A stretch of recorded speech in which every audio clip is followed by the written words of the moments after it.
আসসালামু আলাইকুম। কেমন আছেন সবাই? আশা করি সবাই ভালো আছেন। আলহামদুলিল্লাহ আমিও ভালো আছি। Welcome to my channel. আপনারা দেখছেন Ayesha Jammu daily life and cooking ব্লগের নতুন আরেকটি ভিডিও। অনেক দিন পর চলে আসলাম নতুন আরেকটি রান্নার ব্লগ ভিডিও নিয়ে। আসলে বেশ কিছুদিন হইছে আমি লং ভিডিও পোস্ট করি না।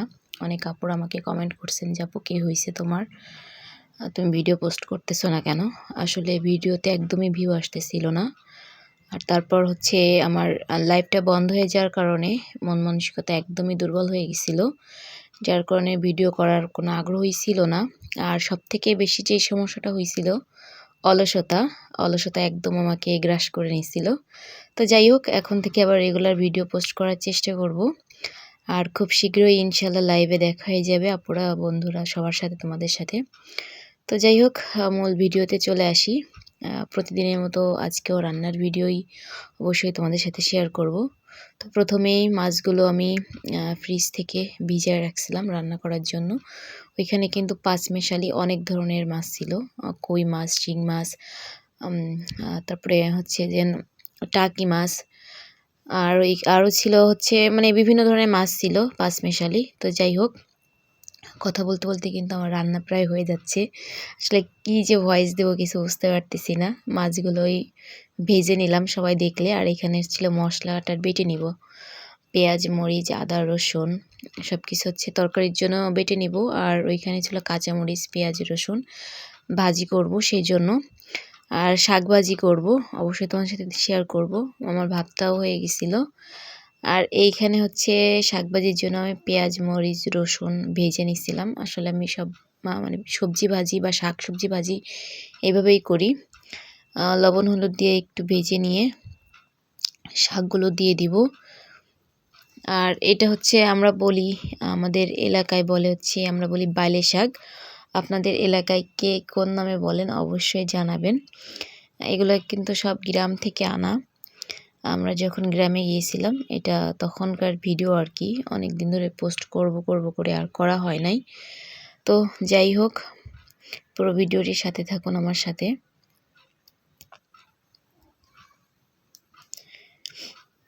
এইখানে কিন্তু আমি মাছগুলো ভেজে নিছি। এখন অনেকে বলতে পারেন আপু তখন তো ভিজানোর সময় দেখলাম অনেক মাছ, এখন এত কম কেন লাগছে? আসলে মাছগুলো যখন আমি পরে দেখলাম মনে হলো এত মাছ লাগবে না, যেহেতু আমাদের ফ্যামিলিতে আমরা খুবই লোক কম। সেজন্য আমি আবার পরে ওটা ফ্রিজ অ্যাপের জন্য রেখে দিছিলাম তুলে। তো যাই হোক এখানে কিন্তু আমার ভাজিটা প্রায় অলমোস্ট হয়ে গেছে। অনেক দিন পরে যেহেতু আবার ভয়েস দিচ্ছি, আবার ভিতরে একটু প্রথমের মতো ভয় ভয় কাজ করতেছে, কি বলবো বুঝতে পারতেছি না। তো ভাজিটা হয়ে গেছে। আর এইখানে হচ্ছে সব মশলা যে তখন দেখালাম ওটা একসাথেই বেটে নিচ্ছি। ভাই অত ধৈর্য নাই সব কিছু আলাদা আলাদা করে নেওয়ার, যেহেতু একই তরকারিতে সব একসাথেই ব্যবহার করতে হবে। তো আমি সব একসাথেই ওইভাবে বেটে নিই। তো যাই হোক সব মশলাগুলো আর কি একটু বেজে কষিয়ে নেব। এখানে এই মশলাটা দিয়ে হচ্ছে আলু রান্না হবে। আমরা বলি মাইটে আলু। মাটির নিচে আর কি একটা অনেক বড় হয় এই আলুগুলো। আলুগুলো হচ্ছে আমার আম্মু পাঠাই দিছিল। আর এই মাছগুলো আমার আপু। আসলে ফ্যামিলি মেম্বারগুলো এমনই হয়, বিশেষ করে মা, ভাই, বোন। মানে মুখ থেকে একটা বের করতে কোনো একটা জিনিসের যতটুকু টাইম, সেই জিনিসটা তৎক্ষণাৎ সামনে চলে আসে।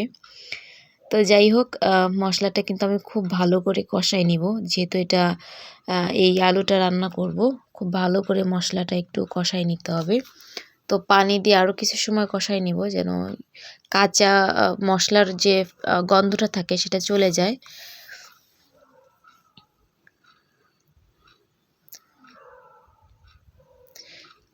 আমার ভিডিওগুলো যদি আপনাদের কাছে ভালো লাগে, আমি একদম নতুন ইউটিউবে, নতুন কাজ করতেছি, তো অবশ্যই ছোট বোনটার পাশে থাকবেন। আমার চ্যানেলটা এখনও যারা সাবস্ক্রাইব করেন নাই অনুরোধ থাকবে চ্যানেলটা সাবস্ক্রাইব করে আমার পাশে থাকবেন। তো কথা বলতে বলতে কিন্তু আমি মশলাটা কষিয়ে আলুটাও ভালো করে কষিয়ে নিছি। এবার একটু পানি দিয়ে ঢেকে রান্না করে নিব, আলুটা যতক্ষণ আর কি ভালো করে সিদ্ধ না হয়। তো এই তো আমার প্রায় দেখেন ঝোলটা কিন্তু গাঢ় হয়ে গেছে। আর আলুটা একদম সিদ্ধ হয়ে গেছে মোমের মতো, ভিডিওতে দেখলেই বুঝতে পারবেন একদম মানে নরম হয়ে গেছে সিদ্ধ হয়ে। আর এইটাই বোঝা যাচ্ছে যে আলুতে একদম গলা ধরবে না। অনেক সময় দেখা যাচ্ছে যে আলুটা সিদ্ধ না হয় ভালো করে, একটু শক্ত থাকলে ওইটাই কিন্তু একটু গলাটা একটু চুলকায়, বাট আলহামদুলিল্লাহ এটাই কোনো সমস্যা হয় নাই। তো মাছগুলো দিয়েও আমি ভালো করে রান্না করে নিলাম। এই তো আমার রান্নাটা প্রায় ডান। এবার টেস্ট করার পালা যে আসলে খেতে কেমন হয়েছে। আমি কিন্তু আগে একদমই পছন্দ করতাম না, কিন্তু আলহামদুলিল্লাহ এখন আমার কাছে খুবই ভালো লাগে। তো যাই হোক, এবার প্লেটে একটু ভাত নিয়ে নিলাম। তো এখন খাওয়া দাওয়া করে নিব। আজকের ভিডিওটা এখানেই শেষ করছি। সবাই ভালো থাকবেন। Thanks for my watching. আল্লাহ হাফেজ।